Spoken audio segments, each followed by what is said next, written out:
Bismillahirrahmanirrahim. Assalamualaikum warahmatullahi wabarakatuh. Alhamdulillah bi ni'matihi tatimmu salihat. Nahmaduhu wa nasta'inuhu wa nastaghfiruh. Wassalatu wassalam ala Rasulillah wa ala alihi wa sahbihi wa ba'd. Para jamaah dan pemirsa Fatwa TV yang dimuliakan oleh Allah, kita berada di surat Ma'arij pada ayat yang ke-19 ini.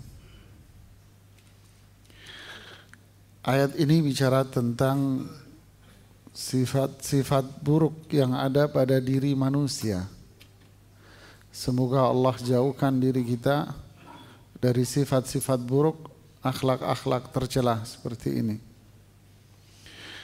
Pada ayat yang ke-19 Allah berfirman, Innal insana khuliqa halu'a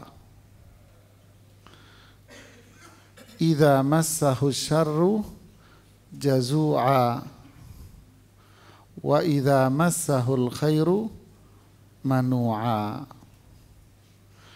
Kembali ke sebelumnya, sesungguhnya manusia khuliqa, diciptakan dalam kondisi halua, berkeluh kesah. Idza massahu syarru, jika keburukan itu menimpa dirinya, dia akan terus berkeluh kesah. Jika kebaikan itu ada pada dirinya, maka dia menjadi orang yang sangat pelit sekali. Sebelum saya jelaskan ini, ada komentar menarik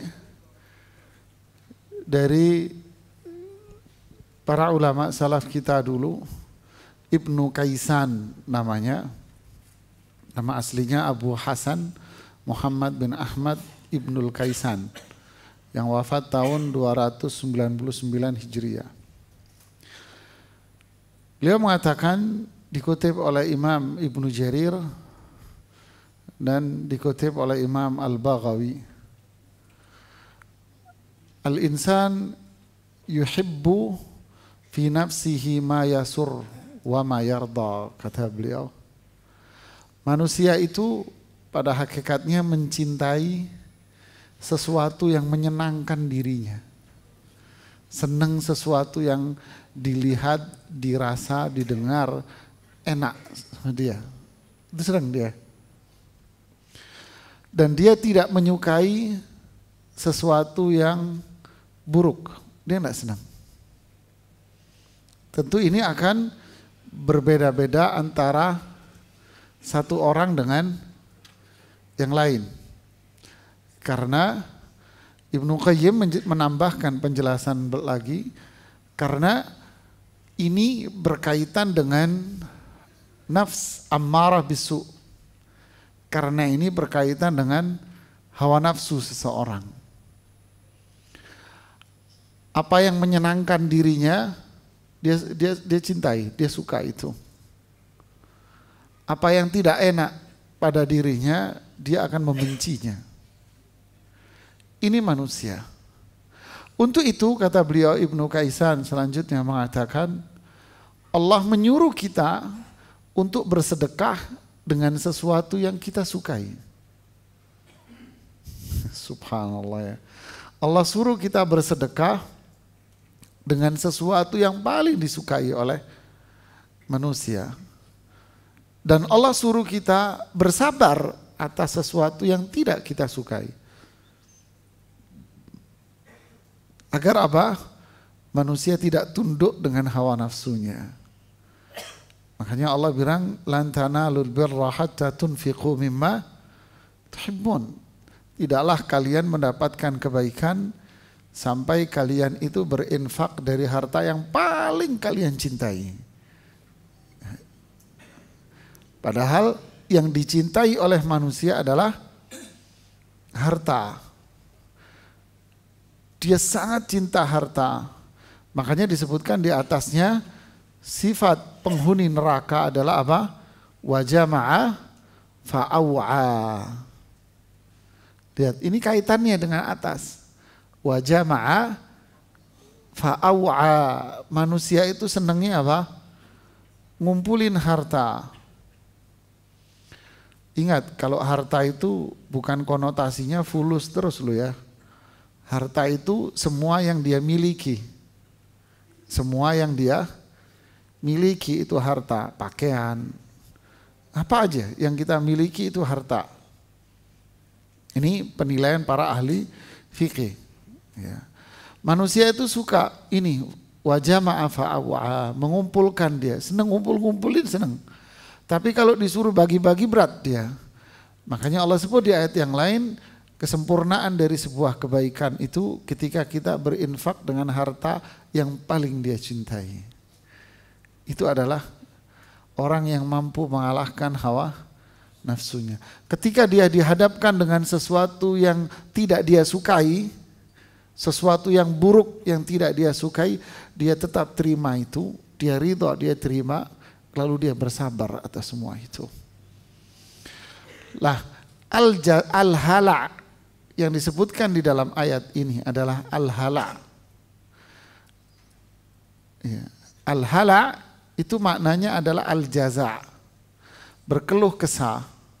Tapi keluh kesahnya itu sudah levelnya itu sudah stadium berapa? Ini udah stadium 4 ini kalau halua itu. Di sini Allah menggunakan kata halua. Halu ini menggunakan timbangan kalimat namanya fa'ul. Kalau dalam bahasa Arab ini mengandung makna hiperbola. Sighah mubalaghah, hiperbola. Jadi ngeluhnya itu sudah sampai stadium 4, Pak. Banget ngeluhnya dia. Lalu siapa yang dimaksud dengan al-insan di sini yang kerjanya cuma ngeluh saja? Al-insan, pertama para ulama ada yang mengartikan ini jenis manusia. Jenis manusianya itu ngeluh. Jenis manusianya. Ya, faham jenis manusia kan? Jenisnya. Ada yang mengatakan yang kedua ini sudah individu. Siapa? Itu orang kafir. Kalau yang pertama jenis berarti siapa? Sangat umum sekali, itu jenisnya pokoknya. Jenis manusia itu ngeluh. Pandangan yang kedua, ini orang kafir. Ya. Dua-duanya mengatakan kenapa? Karena ada pengecualian pada ayat selanjutnya. Illa kecuali. Memang jenis manusia itu pada hakikatnya dia mengeluh. Kecuali orang-orang yang punya sifat-sifat ini, dia tidak akan memiliki sifat itu. Orang kafir akan mengeluh terus dia kehidupannya. Kenapa? Karena dia kafir. Adapun orang yang beriman tidak, yang memiliki sifat-sifat yang seperti ini. Makanya Rasulullah SAW mengatakan ajaban li amril mu'min, sangat mengagumkan, luar biasa, hebat, orang beriman itu hebat. Kenapa? Inna amrahu kullahu khair, semua urusan yang ada pada dirinya itu jadi baik. Kalau ditimpa keburukan dia sabar. Nah, dia ditimpa keburukan dia sabar. Kalau dia mendapatkan kebaikan dia syukur. Itulah lawan dari berkeluh kesah. Jadi sisi insannya ini jenis manusia dan itulah orang kafir. Lalu apa yang dimaksud dengan istilah berkeluh kesah itu? Keluh kesah itu Ibnu Qayyim rahimahullah mengatakan itu adalah lawannya sabar. Lawan dari sabar. Sabar itu apa? Habsun nafs. Ya, mencegah diri kita dari berkeluh kesah itu. Kapan? Ketika kita mendapatkan sesuatu yang tidak kita sukai, Pak. Dengan cara apa? Jangan ngeluh minimalnya. Tingkatan yang kedua, ridho. Anda terima itu walaupun Anda nggak suka, terima dengan dada yang lapang. Tingkatan yang paling tinggi apa? Syukur. Alhamdulillah. Ubnuhu baitan fil jannah sammuhu baital hamdi. Bangunin rumah bagi orang yang sudah tingkatan ini. Kasih nama rumah dia di surga dengan rumah alhamdu. Dia syukur malah Pak kalau nerima ini. Jadi lawan dari sabar ini jaza ini. Ngeluh ini Pak. Faham? Ngeluh yang ini sabar. Ini tolak belakang. Yang ini rame, nyanyi mulutnya. Yang ini apa? Diem Pak. Dia diem terus, diam. Jadi al-jaza itu mulutnya dia mengucapkan kata-kata kotor. Terus su'udzan billah, dia berprasangka buruk terus sama Allah. Dia prasangka buruk sama Allah. Ucapannya kotor, prasangka buruk sama Allah. Inilah namanya orang yang halua, ini hiperbola. Berarti hidupnya dia seperti itu. Kenapa orang ini selalu mengeluh? Ibnu Qayyim mengatakan, karena orang seperti ini hatinya itu sakit. Hati dia itu sakit. Hati dia itu dipenuhi dengan dunia. Obsesi dan keinginan dia untuk menggapai dunia. Ingin mendapatkan berlian segenggam. Nasi sepiring katanya gitu. Mimpi Mas. Lautku seberangi, gunungku daki. Waduh, bangun dari tidur. Itu masalahnya dia. Hatinya sakit dia. Hatinya sakit, pintu-pintu yang di dalam hatinya, ini bahasa Ibnu Qayyim, pintu-pintu yang di dalam hatinya itu hanya terbuka untuk urusan dunia saja. Obsesi, keinginan untuk mendapatkan ini, untuk punya ini, pengen perkara dunia dan sebagainya, itu begitu besar sekali pada dirinya itu. Jadi ketika dia tidak mendapatkan apa yang dia inginkan itu, lahirlah mulutnya nyanyi Mas. Ngomel. Orang Surabaya bilang ngeroweng Pak. Ngedumel kalau bahasa kita. Dan su'udzan billah, akhirnya menyalahkan Allah subhanahu wa ta'ala. Tapi kalau memang apa yang dia inginkan itu benar-benar tercapai, dia akan menjadi orang yang paling pelit luar biasa. Itulah tipe manusia halua. Ini bahaya nih. Saya sebutkan ada beberapa dampak buruk orang yang hidupnya ngeluh terus seperti ini. Para ulama mengatakan, Imam Al-Munawi mengatakan, orang yang terus hidupnya mengeluh karena faktor obsesi dunia dia ingin dia peroleh, lalu dia nggak mendapatkan sehingga mengeluh terus, orang ini hidupnya apa? Akan selalu berdoa buruk. Doanya itu buruk terus. Yang kedua, saya singkat aja. Hidupnya dia akan penuh dengan penyesalan. Nyesel aja terus hidupnya dia. Dia akan nyesel ini hidupnya terus-terusan. Disebutkan oleh Imam Ibnu Bakar Ad-Dainuri. Kemudian para ulama yang lain mengatakan, orang yang seperti ini fawatul ajri wa tada'uful musibah, dia akan kehilangan pahala yang begitu besar dan justru musibah yang menimpa dirinya semakin hari semakin bertumpuk terus Mas. Na'udzubillah. Ngeluh. Kehilangan pahala, musibah yang menimpa dirinya semakin banyak. Dan sebelumnya apa? Selalu mendoakan, kata-katanya kotor. Berarti itu doa terus pada dirinya. Na'udzubillah, na'udzubillah. Penyesalan yang tak ada henti-hentinya pada dirinya. Nyesal terus pada dirinya. Kemudian yang pada akhirnya apa? Al-jaza yuritsus saqam, kata Fudail ibnu Iyad. Akhirnya apa? Menjadikan dirinya itu sakit psikologinya, Pak. Sakam, sakit dia, menderita dia. Sakitnya dia ini, penderitaan dalam jiwanya, menjadikan dia bisa meninggal gara-gara tekanan batin dia seperti ini. Na'udzubillah, na'udzubillah. Ya. Kemudian orang yang seperti ini akhirnya menjadikan apa? Intifa kamalil iman. Akhirnya iman dia itu hilang. Na'udzubillah. Imannya hilang. Kemudian mengakibatkan apa? Tidak ada iman dengan takdir kepada Allah Subhanahu wa ta'ala, yang pada akhirnya layak dia diazab di akhirat nanti. Inilah dampak manusia yang hidupnya selalu apa? Ngeluh, nggak ada selesai-selesainya. Itu tadi, kenapa dia mengeluh? Karena apa yang dia inginkan itu belum tercapai menurut dia. Padahal syariat menyuruh kita untuk apa? Sabar, Mas, sabar.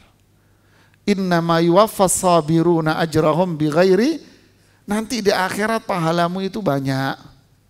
Di dunia juga Allah akan kasih kamu kemuliaan-kemuliaan. Berbeda, lihat ya.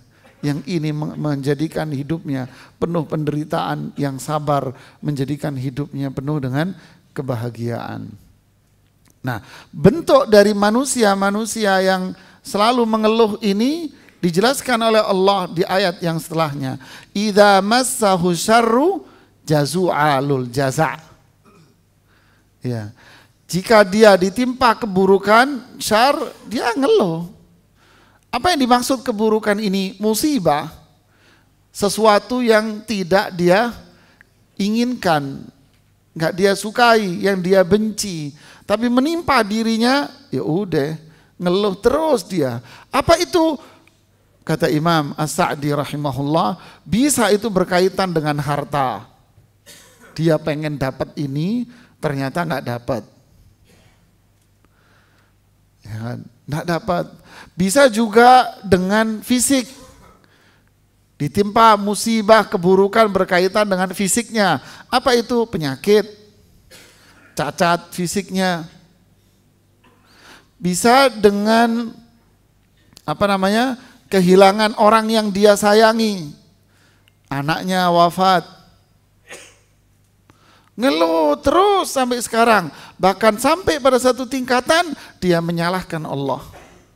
Ada satu orang yang duduk sama saya. Padahal kejadiannya itu berapa puluh tahun yang lalu. Ibu ini ketika anaknya meninggal dalam usia masih kecil. Sampai bertahun-tahun hidupnya menderita. Padahal dia seorang psikiater yang terkenal tingkat nasional. Saya sebut namanya, seluruh orang Indonesia tahu. Semua orang Indonesia tahu. Ya, yang era 90-an loh ya. Orang-orang yang era 90-an tahu. Tapi menderita hidupnya, Pak. Penyesalan terus. Su'udzon billah, iman tidak ada. Kehilangan orang yang dia cintai. Lihat ya, wal'iyadzubillah. Tapi kalau dia mendapatkan apa yang dia inginkan, al-khair, manu', menjadi orang yang pelit, Pak. Ternyata ngeluhnya dia itu karena tidak mendapatkan apa yang dia inginkan. Tapi ketika mendapatkan apa yang dia inginkan, bukan sembuh, malah timbul penyakit lain, yaitu manu'. Ini bahasa hiperbola, mubalaghah. Manu' yang menunjukkan apa? Banget pelitnya, Pak. Itulah hala'. Jadi hala itu ngeluh dengan hati yang punya keinginan kuat untuk mendapatkan dunia. Itu ngeluh itu sebetulnya. Ini penyakit, kata Ibnu Qayyim, ini marad. Ini penyakit, Mas. Ini penyakit hati yang berbahaya bagi seseorang. Lalu Allah membuat pengecualian, kecuali. Jadi ada ini memang jenis manusia seperti ini. Tapi kalau dia memiliki sifat-sifat yang disebutkan oleh Allah ini, ada 9 sifat yang Allah sebutkan di ayat ini, Pak. Ada 9 sifat luar biasa. Jika dia memiliki sifat-sifat ini, maka dia akan selamat dari keburukan itu. Apa sifat yang pertama? Sifat yang pertama dan sifat yang ke-9, pertama dan penutup sama. Sama dengan ayat qad aflahal mu'minun, orang beriman itu beruntung. Apa sifatnya? Yang pertama sama yang terakhir sama. Sama juga yang ini. Yang pertama dengan yang terakhir sama. Apa itu? Salat. Coba kita lihat. Illa, kecuali. Artinya apa? Orang-orang yang memiliki sifat-sifat ini yang akan disebutkan ini, dia tidak memiliki mental-mental yang sakit seperti ini, Pak. Menderita hidupnya tidak akan. Apa sifat itu? Ini yang pertama. Illal, siapa musallin? Salat. Orang yang salat. Coba kita urut ayat ini. Ini yang pertama. Terus ini kedua. Ini ketiga. Ya. Kemudian yang kalau ini dong yang dengerin radio nggak ngerti ini Ustadz, ini dong apaan ini? Ini didengerin radio. Bingung yang dengerin radio ini dong. Jadi pada ayat illal musallin di ayat yang ke-22. Ya, kemudian pada ayat 24 ini yang kedua. Kemudian 26 yang ketiga dan seterusnya sampai pada lihat. Oh, enggak diterusin. Sampai pada yang terakhir itu adalah apa? Walladzina hum fi salatihim yuhafizun, itu yang terakhir. Dimulai dengan apa? Salat dan diakhiri dengan salat, Pak. Orang yang salat dia akan terhindar dari apa? Keburukan ini. Berarti salat itu apa? Al-hifad minasyarr, menjaga diri seseorang dari apa?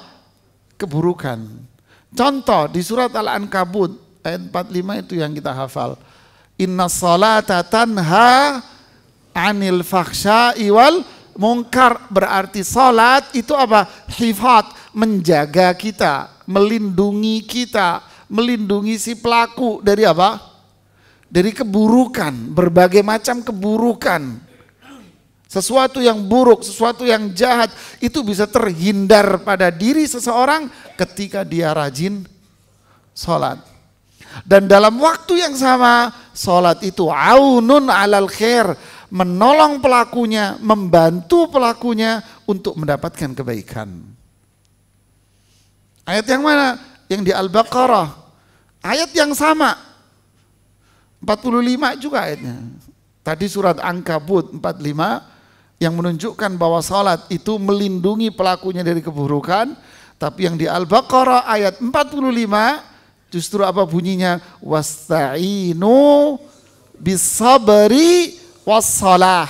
Lihat, minta tolong kamu kepada Allah, doa sama Allah agar Allah menolong kalian, agar Allah memberikan kebaikan kepada kita, memberikan hal-hal yang manfaat buat kita. Caranya apa selain dari berdoa? Caranya selain dari doa adalah sabar kalau Anda ditimpa sesuatu yang tidak enak. Jangan ngeluh. Lihat. Wasta'inu bi, ada huruf ba. Bi, dengan cara apa kita minta tolong sama Allah? Doa. Yang kedua, dengan cara apa? Sabar kalau ada sesuatu yang menimpa diri Anda yang tidak enak, jangan ngeluh, jangan jaza. Tapi apa? Sabar, sabar, sabar. Terus apa? Sholat. Berarti sabar yang menjadi lawan dari jaza. Kemudian salat itu menjadikan si pelakunya mendapatkan pertolongan dari Allah. Berarti kalau dia mengeluh, otomatis dia bukan orang yang rajin salat, berarti hidupnya semakin apa? Yaitu tadi, bala semakin banyak, musibah semakin numpuk, pahala jauh dari dirinya, kebaikan itu enggak temenan sama dia, dan seterusnya. Hidupnya menderita apa? Na'udzubillah. Na'udzubillah. Jadi ini menunjukkan pentingnya salat dari kehidupan seorang muslim. Pentingnya salat, kedudukan salat, keutamaan salat bagi orang muslim. As-salatu nur, salat itu cahaya. Berarti orang yang tak perhatian dengan salat, berarti hidupnya penuh dengan apa? Kegelapan. Hidupnya gelap Pak, hidupnya. Berarti apa? Bertumpuk-tumpuk problem itu, tak ada solusinya. Akhirnya itu tadi, ngeluh, terus ngeluh, ngomongnya kotor, tidak ada iman pada akhirnya. Na'udzubillah. Salat yang seperti apa? Apakah semua orang yang salat? Tidak. Ternyata disebutkan di sini oleh Allah, alladzina hum ala salatihim daimun. Apa daimun itu? Ada dua makna disebutkan para ulama daimun ini. Daimun, makna yang pertama adalah dia konsisten dengan pelaksanaan sholat itu. Berarti dari sisi apanya sini? Waktunya. Konsisten dia. Waktunya dijaga, pelaksanaan sholat dijaga. Minggu kemarin ada perempuan masuk Islam. Dia masuk Islam sudah berapa minggu. Dia bilang, Ustadz, dia perempuan ini maunya masuk Islam itu sama Ustadz. Masya Allah. Akhirnya saya nggak bisa ngomong. Datanglah saya ada perempuan. Saya nanya, kenapa Anda mau masuk Islam? Apa alasannya? Saya masuk Islam Ustadz, kata dia. Saya melihat di dalam Islam ini orang itu diatur dengan waktu-waktu yang sudah ditentukan oleh Allah. Orang Islam ini sebetulnya tertib, teratur. Hidupnya sudah diarahkan oleh Allah. Ini keindahan. Dengan apa Pak? Dengan sholat. Coba lihat sholat 5 waktu kan Ustaz. Kemudian orang Islam itu aktivitas sehari-harinya, bangun tidur dia sudah dimulai dengan sholat subuh. Ini kan berarti bagus sekali Pak, katanya dia. Dia masuk Islam karena ngelihat ini. Subhanallah, lihat. Jadi inilah Pak. Berarti kita ambil lawannya. Mereka yang tidak perhatian dengan waktu dari pelaksanaan sholat itu sendiri. Yang penting daripada mendingan.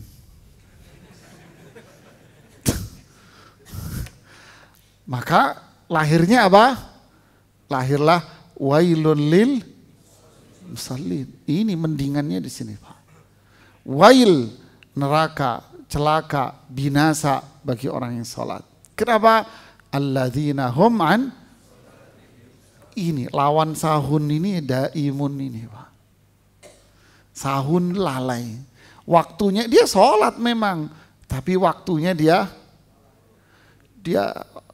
tunda-tunda tanpa alasan. Jangan sampai meeting menjadikan kita sinting, Mas. Jadi saya ngomong gini juga di perkantoran saya ngomong. Jangan sampai ini bapak-bapak meeting akhirnya sinting semua kalian. Kenapa? Gara-gara meeting jam 11 meeting. Selesai jam berapa Pak? Jam 2, setengah 3. Sholat zuhurnya nanti. Kan uzur apanya? Uzur apa? bisa tuh ngomong waktu adzan, maaf Pak, kita break dulu, kita mau sholat Pak. Wah nggak enak Pak, bos. Ini bukan bos, Allah Rabbul Alamin. Kok kalah sama manusia? Nggak enak sama bos, nggak enak sama Allah Anda, nggak malu sama Allah. Ini kan nggak waras iman kita yang payah begini nih. Nah inilah kadang kita nunda sholat bukan karena alasan yang bisa diterima Pak. Tidak ada. Ada lagi yang lebih lagi. Apa itu? Menjamak sholat maghrib dan isya. Gara-gara apa? Kondangan. Siapa? Ibu-ibu yang di atas. Tapi semoga yang di atas nggak begitu, yang di luar sono Bu. Yang di luar Bu. Salah ucap saya Bu, mohon maaf Bu. Lihat banyak kan, berangkat kondangannya kapan? Sore, takut terlambat. Kalau kondangan itu kayak sudah panggilan malaikat Jibril. Astagfirullahaladzim. Sudah kondangan, pengantinnya dirias dari sore. Sholat maghribnya dijamak sama isya. Yang ngajarin siapa? Tukang rias, bencong.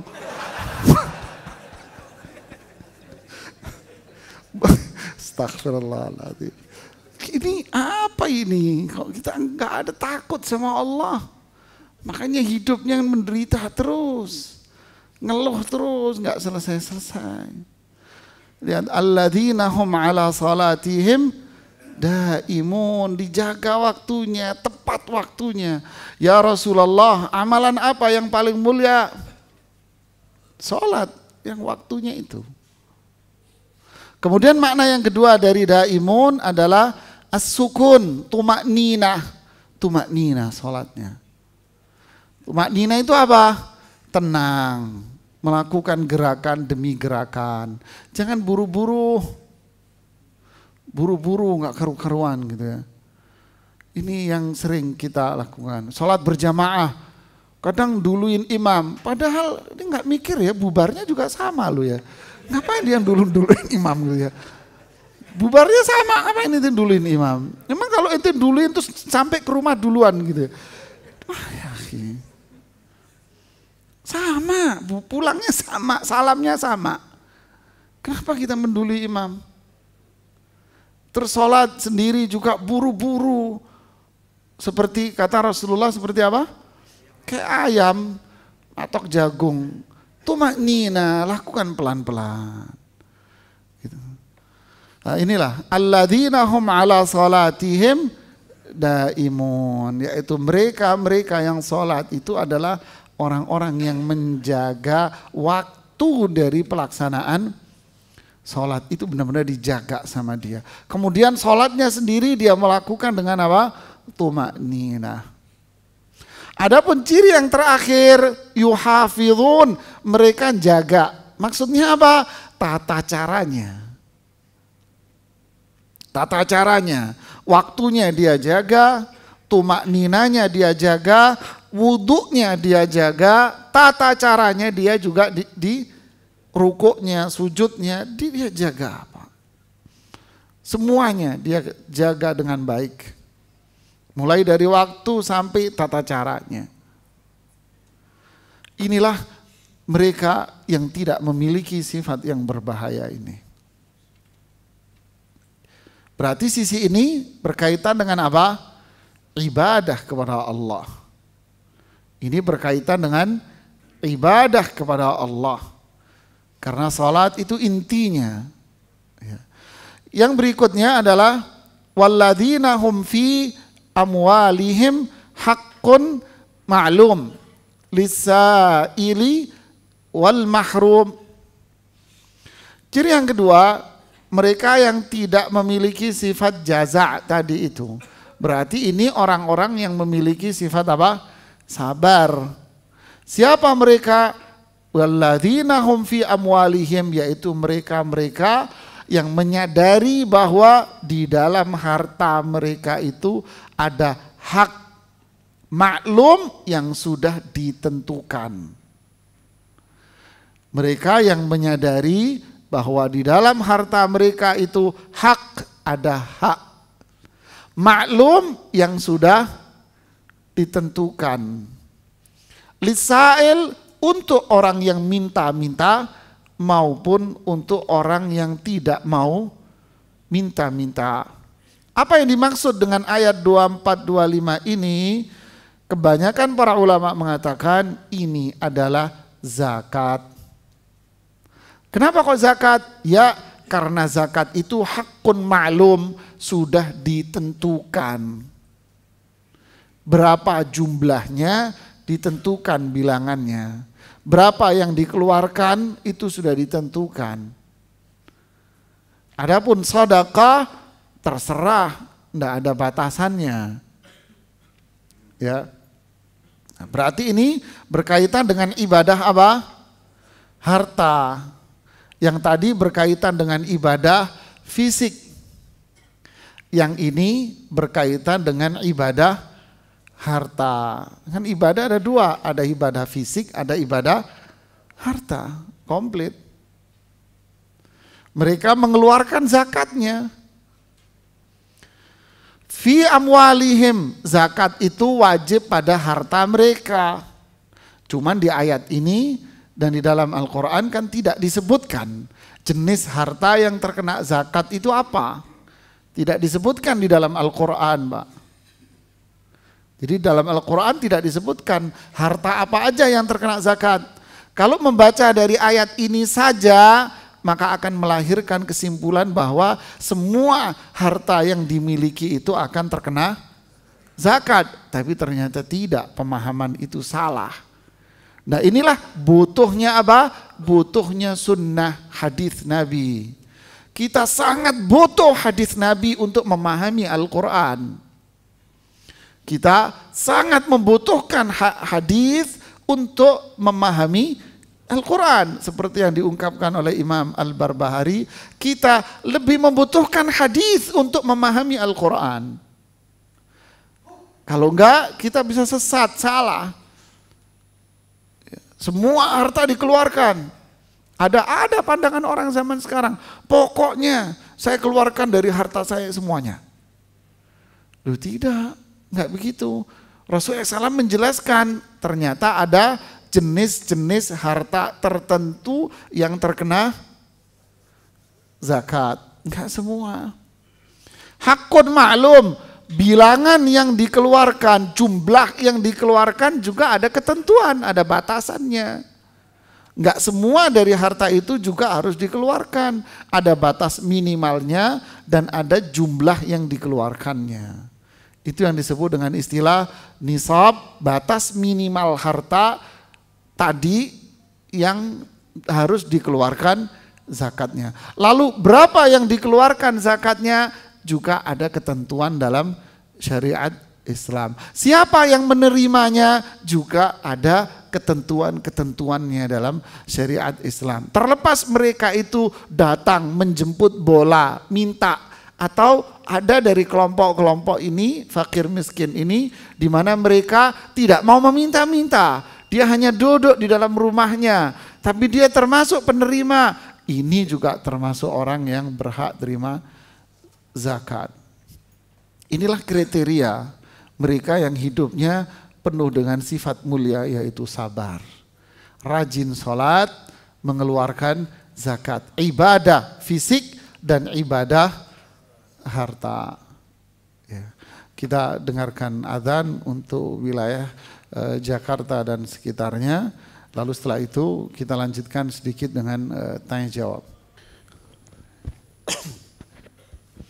Bismillah, alhamdulillah, salatu wassalamu ala rasulillahi wa ba'd. Apa yang Allah sebutkan di surat Al-Ma'arij ini, ayat 19 sampai 25, Allah sebutkan pula di surat An-Nur pada ayat 36 dan 37. Fi buyutin adzinallahu an turfa fiha yusab an turfa'a yusabbihu fiha apa? Bil ghuduwi wal asal. Fi buyutin, di rumah-rumah, adzinallahu an turfa'. Allah mengizinkan untuk disanjung, diangkat. An yudhkara fiha, untuk selalu diingat nama Allah itu di rumah-rumah ini. Yusabbihu lahu fiha, di mana dia senantiasa membaca tasbih kepada Allah di rumah-rumah itu, bil ghuduwi wal asal, pagi dan sore.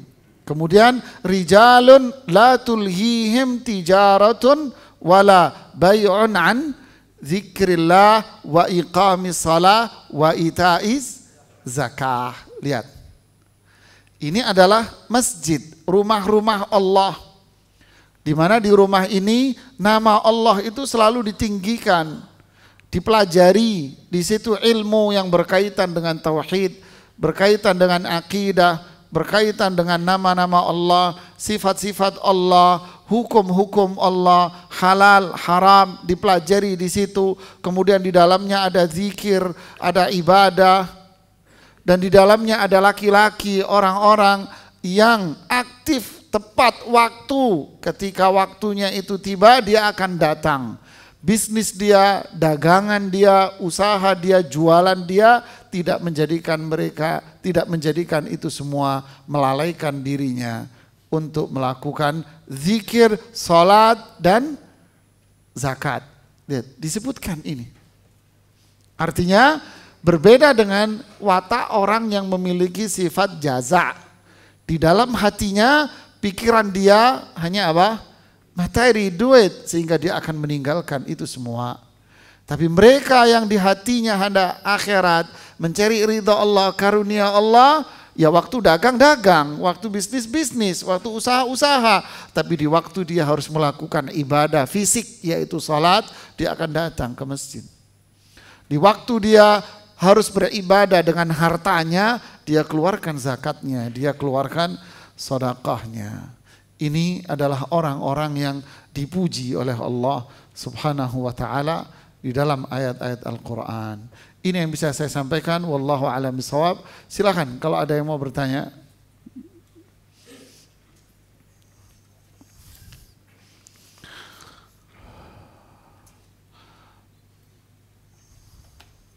Mohon nasihatnya untuk teman ana yang sudah lama ngaji, sekarang dia pacaran.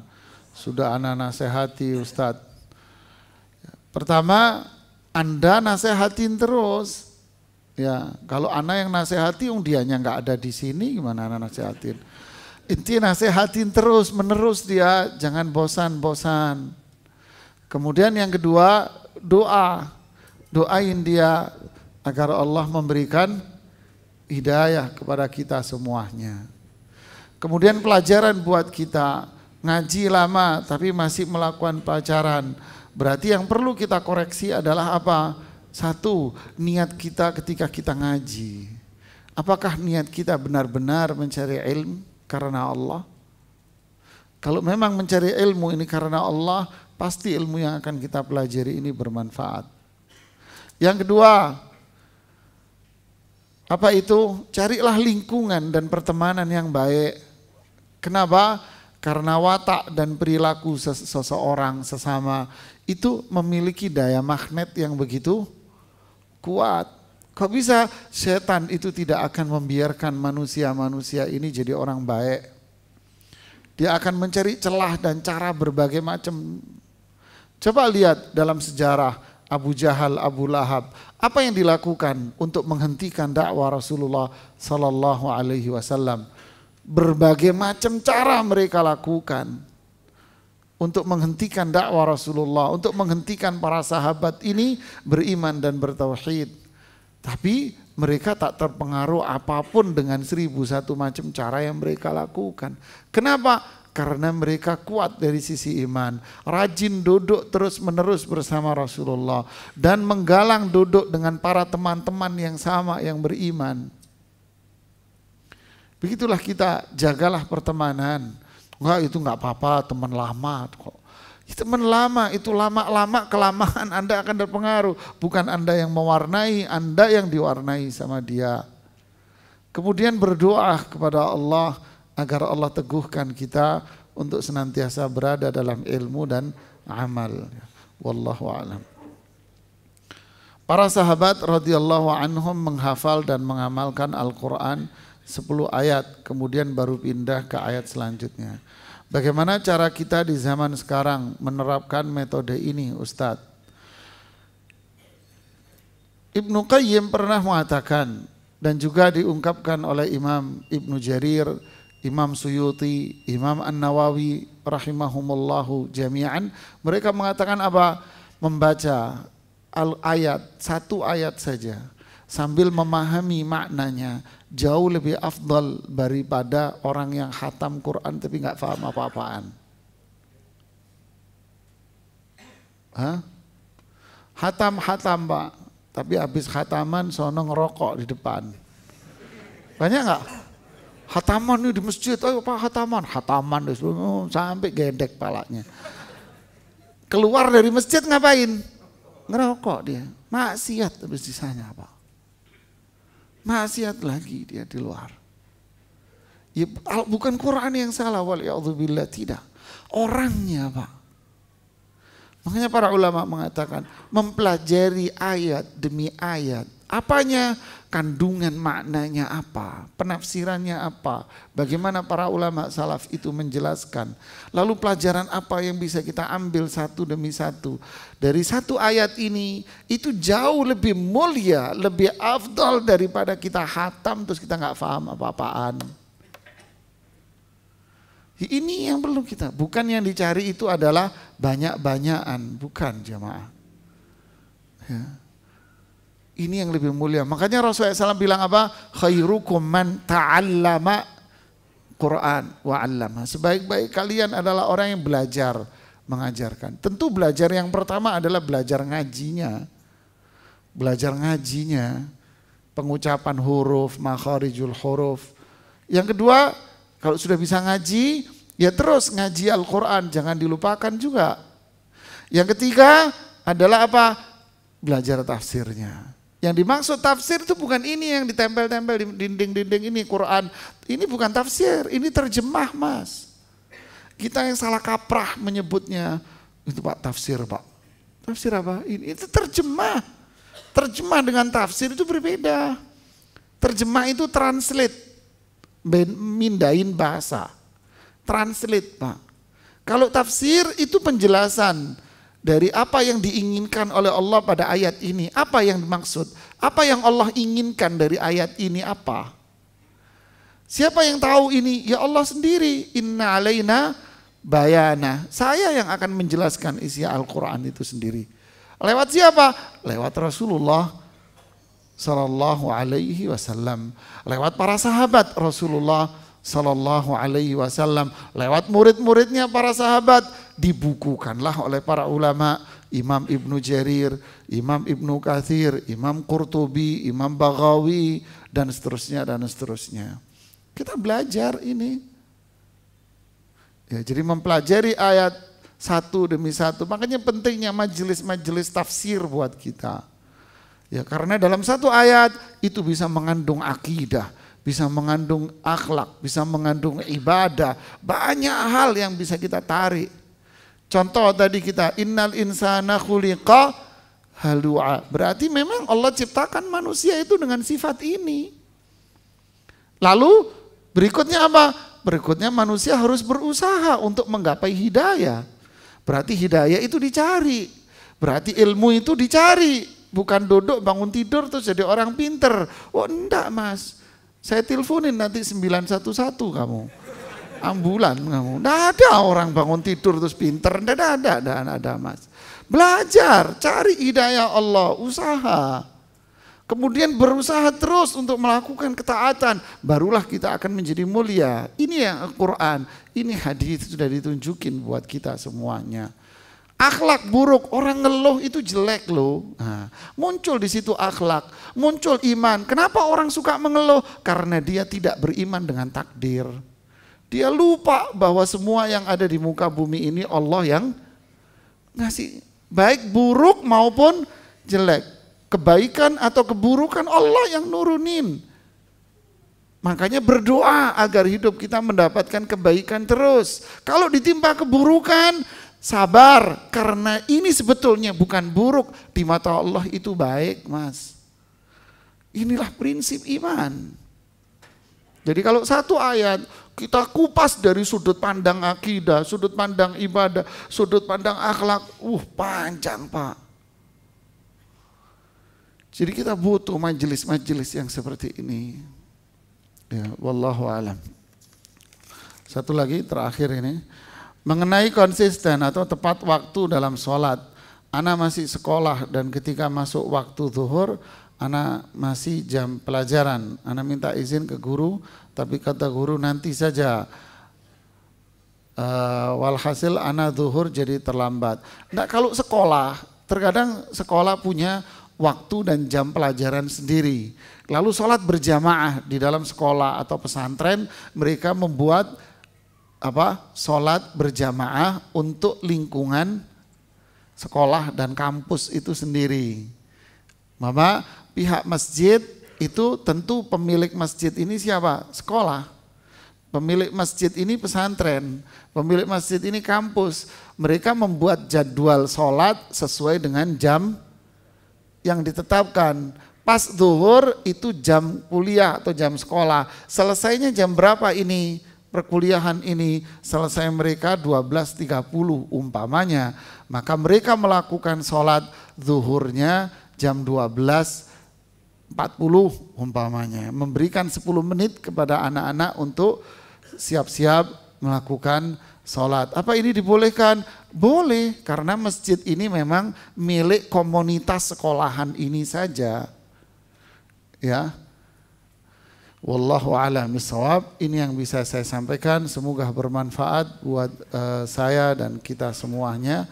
Subhanakallahumma bihamdik. Asyhadu an la ilaha illa anta. Astaghfiruka wa atubu ilaik. Assalamualaikum warahmatullahi wabarakatuh.